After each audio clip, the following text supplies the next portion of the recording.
Greetings, baseball fans. It's Tuesday, March 22nd. We're fully into spring, and I'm your host, Stacey Gotsulias, Locked On Yankees. I'm joined by Javi, host of Locked On Padres. How are you doing today, Javi? I'm doing pretty good. I must say it is a lovely morning. Always love talking to my Locked On Yankees host and homie. Yeah, good times. It's cool that for once, the reason we're talking is an actual transaction occurred between our two teams instead of just whatever weird. Remember when we did the CC Sabathia documentary talk? That was back in Yes. before Christmas of like a year ago or something. That was Yeah, really that was a fun. while ago. But I'm thrilled to be here for sure. Yes, it is very nice to be talking about transactions, even the ones I don't like talking about, like I did on yesterday's show. But we have to talk about things. So before we get into it, you can find Locked On Yankees and Locked On Padres in Apple Podcasts, Google Podcasts, Odyssey, Spotify, Stitcher. You can look us up on YouTube. Thank you to everyone who subscribed yesterday. Thank you to everyone who watched yesterday and left nice comments. It was very pleasant looking at YouTube yesterday, so thank you for that. And if you have a smart device, you can tell it to play podcast Locked On Yankees or Locked On Padres. So let's get into talking about Louis Linwood Voit, who was traded to your team this weekend. And it was a foregone conclusion once Anthony Rizzo was signed. I mean, the writing was on the wall. Luke Voit knew it. We all knew it. We just were wondering where he would go. And he's out in San Diego. And he's with a former college teammate, which is good for him. I saw his beard was already coming back within 2 days. I mean, nice for him to have genes like that where he can, grow back a good amount of stubble in only 48 hours. So that's nice. And because that always happens when guys are traded away from the Yankees. Yeah, exactly. It's ridiculous. So what are you looking forward to with Luke Voit besides his, big, brawny, beefy physique and the fact that he can hit taters at a very nice pace when he's healthy? Yeah, that's the whole thing, right? When he's healthy. Yeah. And he has not been able to. That's the one move, but again, it's not necessarily a gripe with the move. They're taking a chance on someone and a low risk move, I think, for the Padres is what I talked about on my show where, yeah, you gave up some top 15 prospect, not even like a guy who played a little bit in rookie ball. So I'm not really all that concerned about that, especially for a team that supposedly is supposed to be in like a win now mode. I think they just figure with the DH coming, we don't want to have our current first baseman be the DH. You know what I'm saying? We don't want to have the ground ball master, the maestro, being the one that's our DH. That would be the worst DH in baseball. And if you look at it, really good numbers. WRC plus is high when he's healthy. Hits a lot of home runs. Led the league in home runs in the 2020 season, even if it was shortened. He was, And a he beast. wasn't healthy, but he wasn't even healthy then, which is even funnier. Yeah. That's the crazy thing is like Luke Voit. I'm a little bit. I guess it makes sense because once they re-signed Rizzo, I guess that the writing was on the wall and they were going to move on. But I think another part of this that I'm anxious to talk to you about was like, I like that. I think he has something to prove. I like that when he came out last year and, maybe you don't air the dirty laundry of being like, hey, like I want to play more. But he did basically do that. And the very next game, he hit like an RBI double from what I remember. So like at least he came through. It would have looked really bad, especially in a New York market, if you come out and say, I should be playing more and then have a 3 strikeout game with a ground out or something like that. Right. And that's not what he did. So I think considering that the Padres have a super high payroll. All right. I'm not defending ownership. I'm not defending the billionaires. That's not what I'm saying. I'm saying, in fairness, the Padres have never been a team that spends money, and they have certainly never been a team that's top 5 in payroll. So while I always am like, yeah, go ahead, keep going. I don't think an extra 20 million will kill you. In fairness, they're spending a lot. And maybe they're like, hey, can we take like a one off-season break? Like half the contracts we've given out haven't worked, with the exception of Tatis and Machado. Or I mean, heck, with that the clown show that occurred last week. But man, I've rewatched the clip. My guy, I just can't get over that. He's really said which one. I cannot believe Tatis said that. And then he smiled a little. He said, yeah. I think he like knew he messed up. And couldn't get over the fact that he's like, oh my God, what did I just say?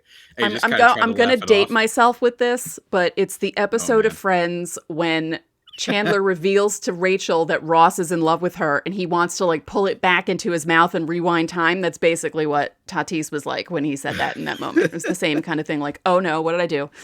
Yeah. Yeah, it was pretty rough, but yeah, I don't know about you, but what can kind of like the Padres folk expect from Luke Voit, you think? Um, a fiery guy. The thing I liked Mm, about Luke Voit, batting from, he reminded me of a right-handed Jason Giambi.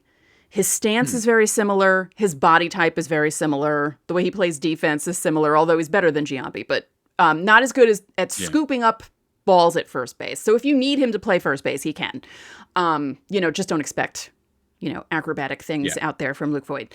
But I enjoy, like you said, the passion that he has, the fact that he really wants to play, even when he's hurt. Because, as I said, 2020, he hit those home runs on a bum foot. And he even said that it was better for him to jog around the bases than it was for him to walk and stand on it, which is kind of funny because you think that, okay, well, I'll just hit home runs and that will stop me from having to stand too much on my bum foot. But the injury thing is scary because he kind of tends to go hard when he's training and working out. And a lot of his injuries are, sports hernia or something in this area. And that's always scary with a guy who swings as hard as he does. But if he stays healthy, you're going to have a lot of fun watching him.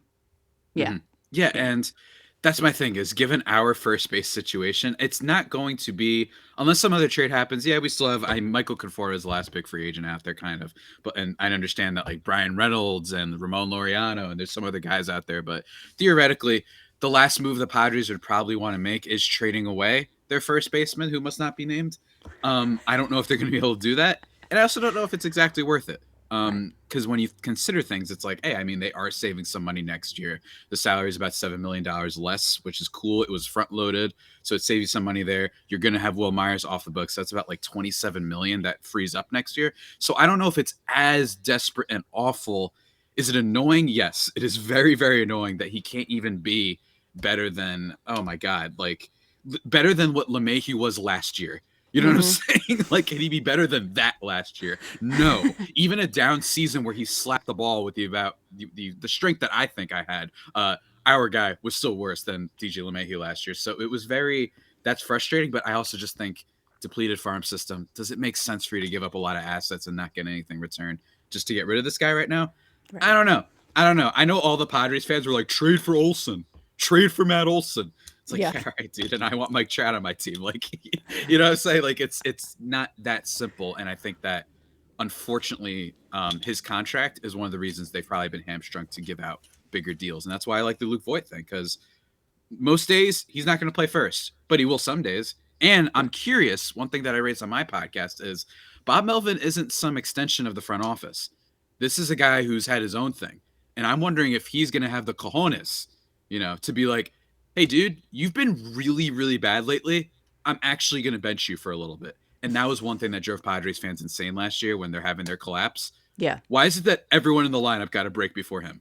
You know what I'm saying? It was like every single player. Adam Frazier, we just traded for him. You only played once in your first 4 games or whatever. Like, it was very confusing how many Yeah. almost excuses they made for him, Mm-hmm. Yeah. I just think having something to prove, the change of scenery, the fact that he's playing with his college teammate. Not that he didn't like playing with the Yankees, but again, as you Yeah. said, he was playing with a chip on his shoulder toward the end because of the Rizzo move.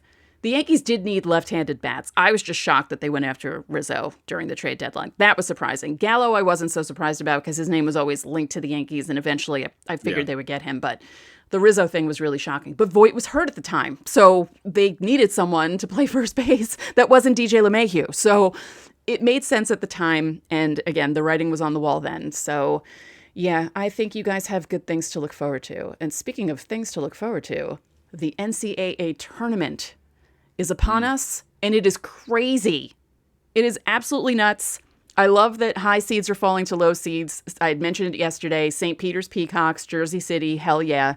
So from all the latest odds, contests, and player props, betonline.net is the #1 source for all your sports betting needs and info. BetOnline remains the best spot for all your sports scores, podcasts, and news this season. And it's not just basketball and not just college basketball. BetOnline is your continued source for all your sports wagering information needs, including live betting and your favorite Vegas casino games. Head to the website today or use your mobile device to learn more about the trends in action. BetOnline, where the game starts. Thanks for making Locked On Yankees your first listen every day. And after you listen to us, you should listen to Locked On MLB Prospects when you're done with this show. Host Lindsey Crosby is a prospect encyclopedia, and he's going deep on the MLB stars of tomorrow, including some names we may see on the field in Yankee Stadium in the not-so-distant future. It's free and available wherever you get podcasts. Now, speaking of future stars, Luke Voit didn't just go to San Diego. He was traded for Justin Lang, who I pointed out yesterday was born on the 9/11. That is, oh man, that is just, my brother pointed that out to me over the weekend. Wow. He said, guess when Justin How Lang about was that? born? And I said, when? He said 9/11. I'm like, okay. He's like, no, Oh the my God. 9/11, 01. Jeez Louise, man. How about that? That's That- oh man. I wonder, that must be awful. Just being like, oh my God, that's what I was born. That's pretty rough. Yeah, like it's bad enough for people who I'm were proud of July whose- 30th for sure for me. Yeah, whose birthdays are 9/11, because I have a couple of friends whose birthdays are 9/11. I have friends who got married on September 11th, different years, prior to 01, and for them it's just like, Yeah. Yeah. I gotcha. So, can you tell me anything about this kid? No, not, not at all, honestly. Look, Look, here's I'm what the I same way with, I mean, I know the big name prospects, I know enough about Yeah. them, but other guys, I'm kind of like, Yeah. yeah, I get it. So the one thing I will tell Yankees fans is it's not a big name prospect. This Right. is not a Mackenzie Gore. This is not, even though Mackenzie Gore has fallen in their prospect rankings for sure after being the number one pitching prospect in baseball, only one I've ever seen to not debut and then fall backwards. So that's going very weird. But that alludes to my second point, which is Padres pitching. They are really bad at developing pitching. So yes, they've made some changes. They brought in Ruben Niebla, who is the tinkerer supreme coming out of Cleveland, who turns a bag of potato chips into a Cy Young contender, apparently.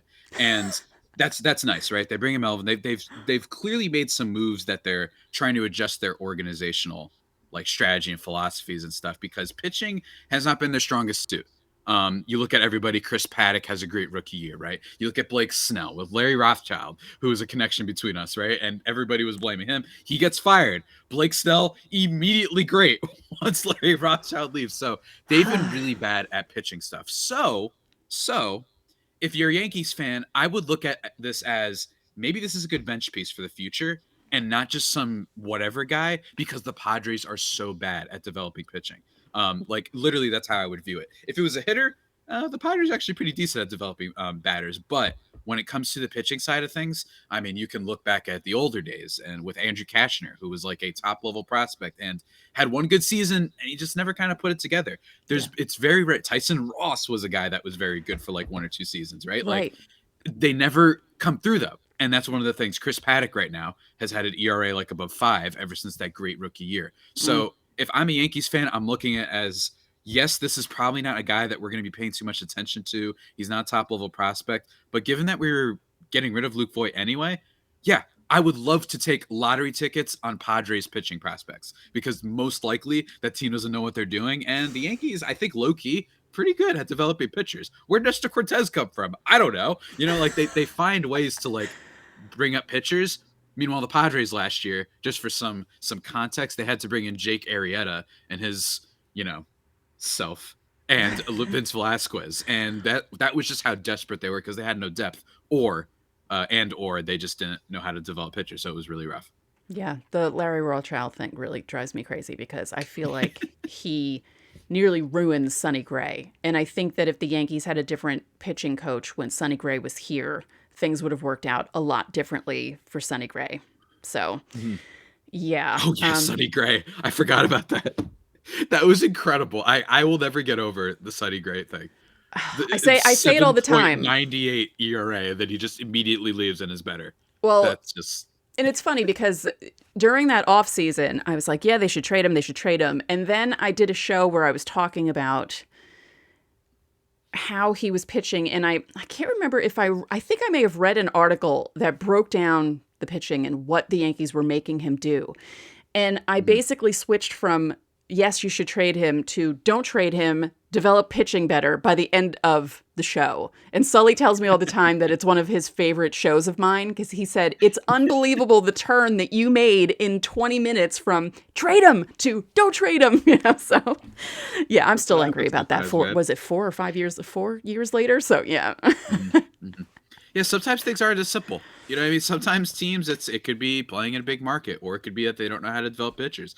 I've said for the longest time in sports, to make a football analogy, I don't think it's a coincidence that the Cleveland Browns for like 20 years always missed on quarterback. I don't believe it's actually possible for you to literally in a vacuum get that pick wrong that many times. It has to be that as an organ. And then the Pittsburgh Steelers go out and they draft some random schmuck in the 5th round who's like an all-pro receiver in a year, right? I just think that you keep seeing trends. It has to be that some teams are better than this than others. In baseball, it's interesting because, like I said, with the Padres, pretty good at developing hitting, but not with pitching, right? And the Cleveland, they're really good at developing stuff, not always with the offensive side of things, but with pitching, like I said, with Niebla, they've been great. And then they're really bad at just spending money, right? So it's there's a little bit more to it in baseball, what organizations can be good at, but that's what I would always caution people with, which is like, it's not a coincidence, guys. I don't think that they made a mistake. I think it's that whoever they draft, they just don't know how to develop them. And in the case of the Yankees, I would be looking at it, like I said, as a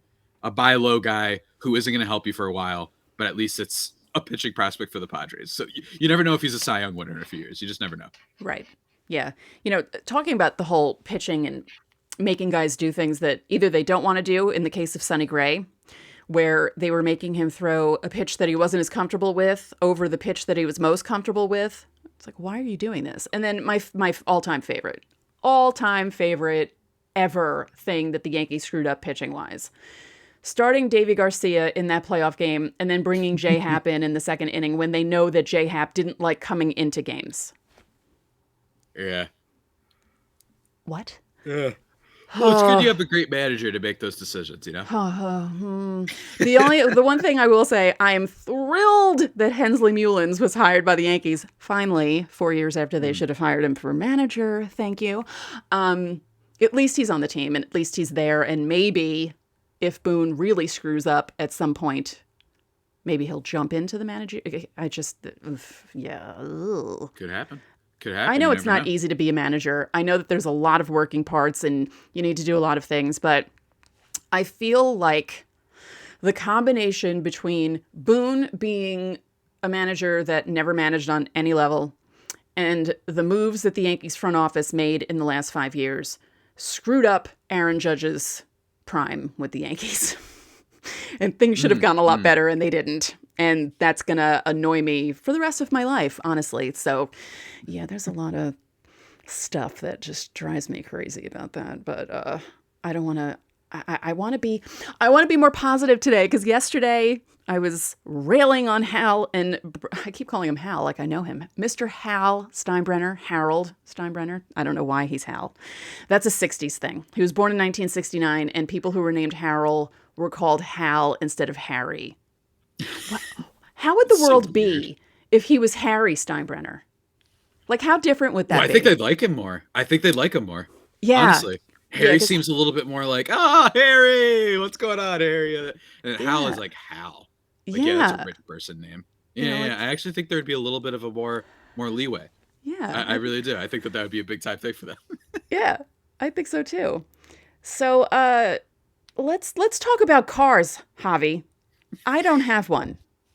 I'm a true New Yorker. I moved into Manhattan, knew that I was never getting a license, and then now I'm in the suburbs and I'm stuck without a car. But if you have a car, you should go to Rock Auto, because this episode is brought to you by Rock Auto. With the ever-increasing numbers of makes and models, it's now impossible for your local chain auto parts store to stock all the parts you need. And why endure often pointless or seemingly intimidating questioning while you wait for the person behind the counter to order the parts on their computer, but choosing only the brand that their warehouse happens to carry? You have computers with access to rockauto.com at home and in your pocket. You can save time and money when using Rock Auto. Rock Auto is a family business, and they serve do-it-yourselfers, and they've been doing it for over 20 years. Their prices are reliably low for every customer, so whether you're Joe Schmo fixing a car in your driveway, or you own an auto shop, they have everything you need, from brake parts to tail lamps, motor oil, and even new carpet. So go explore their easy-to-use website today to find the solution for your auto parts needs. Go to rockauto.com right now, see all the parts available for your car or truck. You can write Locked On in their How Did You Hear About Us box so they know we sent you. Amazing selection, reliably low prices, all the parts your car will ever need. rockauto.com. So, what are we most looking forward to this season? Aside from them actually playing, because I said it yesterday. I was angry about the lockout and I was kind of wishy-washy. And then as soon as I heard the Yes theme on Sunday afternoon, I was like, yes, baseball's back. This is great. Yeah, I mean, I think that with both of our teams, they're both in weird spots in the sense that yours was definitely not nearly as disappointing as the fan base claimed it was last year, still winning 92 games. But it's interesting because both of our teams have a lot of similarities, I think. Number one is that the divisions are pretty crazy. Yours is looking like some Game of Thrones shit right now, and I'm just really worried about that if I'm a Yankees fan, where the Red Sox, I just brought in Trevor Story, who, I mean, I guess you have to have hope as a Yankees fan that maybe those home road splits are actually like really legit and he's not as good as advertised. We don't know, but they gave him 6 years, 140, and it's not like the Red Sox miss too often on big signings. Right. And then you've got Toronto, who just made a bunch of moves. They traded for Matt Chapman. That's going to ensure their kind of infield defense and stuff like that. What else did they do? Oh, yeah, they brought in Kevin Gausman. I'm pretty sure they extended Barrios. Their rotation is really, really solid. They're going to be dangerous. Vlad Jr. hitting 78 bombs a year, whatever the heck he's They going to brought do. in Kikuchi too, right? From the I think, Mariners. Or did they? I think so. They did. I think they did. Yeah, I think they did as their fifth starter, which is good as a fifth starter. Yes. By the way, for sure. Yeah, And the then Yankees have issues with him. Mm-hmm. It's like every other game that they face him, they're either really good against him or they don't do anything against him. It's very strange. I don't know why. I think you could say a lot with the Yankees team in general, right? They're very on and off offense, where it's just like when they're on, it's like murder's row. You just don't want to play them ever. And when they're off, it's like what you saw in the wild card game, where it's just a lot of strikeouts, Stanton hitting things that would be a home run anywhere else except for that Civil War era stadium in Fenway Park. Like, Jesus, it's ridiculous. I kind of like it because I like that every stadium is hilariously different. But yeah, that's like Civil War era, like old. It's like, why do we? Oh, we're gonna build. Here's a big monster. That's what we're gonna have over here in Boston. That's our thing. Anyway, craziness up in there. And then you have Tampa, who again, just every year, just finds a way. They'll bring up a pitcher for 2 weeks to be good. That will be good against right-handed batters for one team. Like they find matchups. They're really good at that. So, and then even Baltimore, right?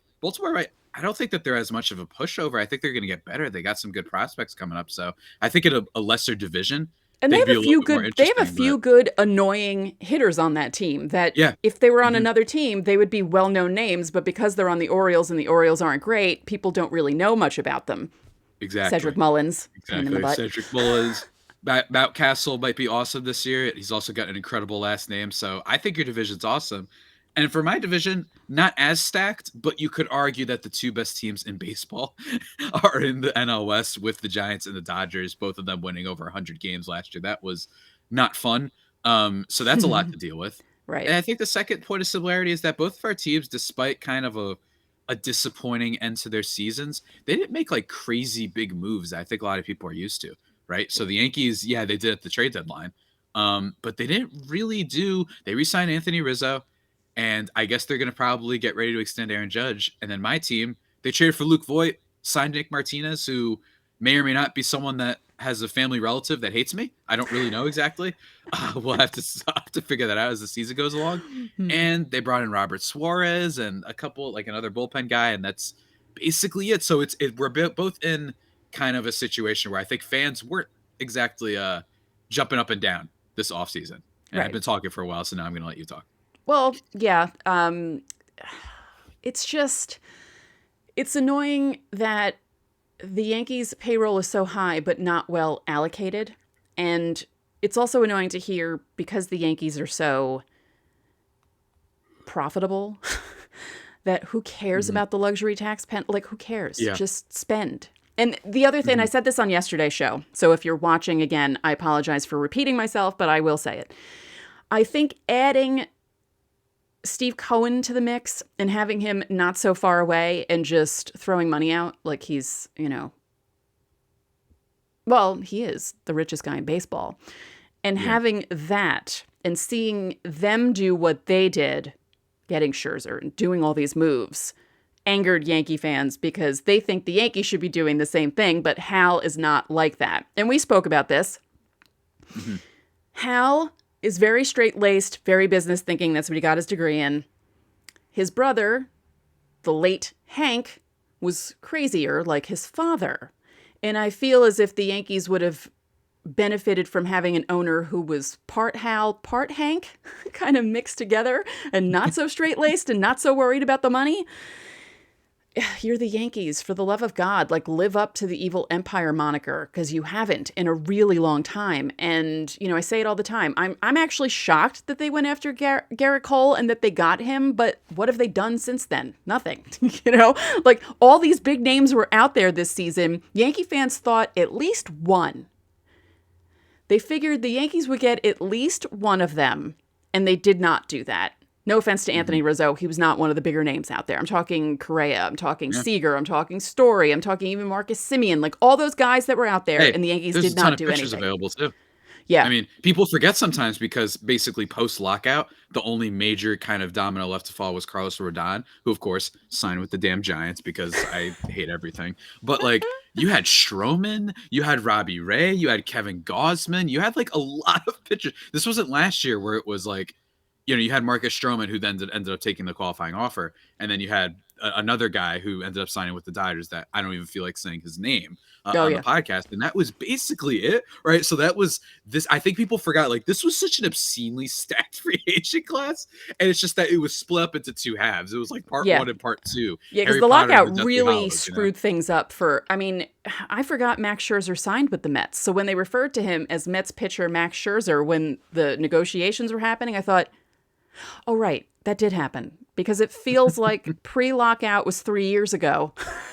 And everything that happened just went out of my brain. I mean, there are a bunch of people that, I forgot about Robbie Ray not being with the Blue Jays anymore and Gausman being with the Blue Jays and just different moves that were made. And I thought, oh, right, that happened. Yeah, okay. There were things that happened.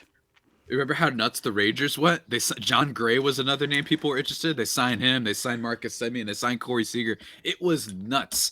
Yeah. And then remember how, like, this part two of the alleged free agent frenzy, which is, I mean, this deserves to be talked about for a couple of minutes, I think. Sure. They were drumming it up, free agent frenzy. You even turn on MLB Network, free agent frenzy is the name of the program thing. I even said it on my show. For days. You didn't even get anything for days because everyone was saying that that's what was going to happen. And don't get me wrong, by MLB standards, this post-lockout has been pretty nuts. Sure. But it wasn't what we had before the lockout. Or what we were promised. People I talked to were like, yeah, I think we're going to get signings within an hour of the lockout, like, ending officially. And that didn't happen. Instead, and, power to them. I know this is more complicated. I know that you have to, at least report on something when you're just coming out of lockout, you have no games, but you have your Heymans of the world and all these people. It's like Freddie Freeman's signing is imminent next 24 hours. And then it happens a week later. And again, to torture me, signing with the Dodgers, the evil empire, right? So that was really they're the evil empire now. Trevor Story signing coming in soon happens 2 days later. It's like, what is going on? It's pretty nuts, but in general, I've enjoyed it very, very much. And I wish it was always like this. I remember when the last Padres plug. I remember like a junior year in college. I'm like about done with my junior year before Manny Machado and Bryce Harper finally signed. I'm like, I just don't understand what possibly takes this long. I just don't get it. Yeah, that was a very strange offseason because, it used to be where a lot of things happened around the winter meetings. A lot of things happened before the holidays. And you didn't see, guys like Dallas Keuchel missing the first part of the season because they weren't signed and, things happening into spring training.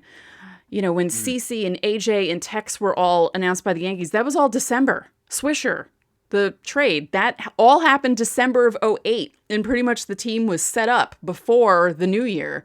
And now it seems more common that they lengthen the offseason and lengthen free agency and make it so fans are tortured, honestly, and it's just not fair to us. I don't like it at all. It's not nice. It really isn't very nice. I don't like it. How could you do that? How could you do that to us? How could you do that to us? How dare you? But yeah, I'm excited for the season anyway. It should be fun, and I'm looking forward to what teams drop out, because that's another thing we kind of forget is there's always going to be a team that made it that isn't going to make it now.